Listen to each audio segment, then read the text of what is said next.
L'Assemblée nationale sénégalaise a été ce mercredi le théâtre d'un débat tendu sur l'interprétation et l'application de la loi d'amnistie. Opposants et partisans du gouvernement se sont livrés à des échanges enflammés, notamment autour des zones d'ombre entourant cette mesure controversée. Le député de l'opposition Thierno Alassane Sall n'a pas mâché ses mots. Selon lui, le pouvoir cherche à manipuler l'interprétation de la loi afin de masquer des vérités gênantes.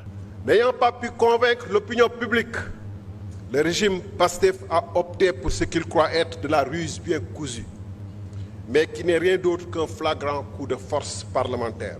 Ce rejet infondé de ma proposition ne visait rien d'autre qu'à permettre au PASTEF de reprendre l'initiative pour aménager la loi d'amnistie à sa convenance. Une accusation rejetée en bloc par Guy Marius Sagna, député de la majorité. Il a dénoncé une tentative de l'opposition de semer la confusion et de discréditer le processus.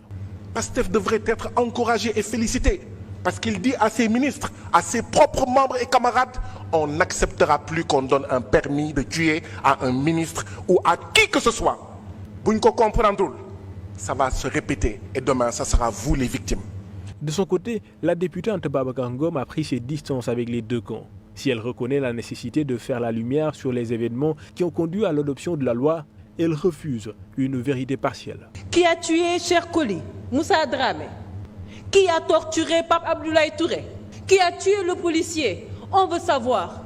Mais nous avons également le droit de vouloir savoir qui a brûlé le terre. Qui a brûlé notre BRT? Am nañ ci droit. Il faut être des démocrates. Un point de vue qui a trouvé un certain écho dans les rangs de l'opposition. Ce nouvel affrontement à l'Assemblée nationale est la preuve que la loi d'amnistie continue de diviser profondément la classe politique. Si le gouvernement insiste sur la nécessité de tourner la page des crises récentes, l'opposition et certains députés indépendants réclament plus de transparence.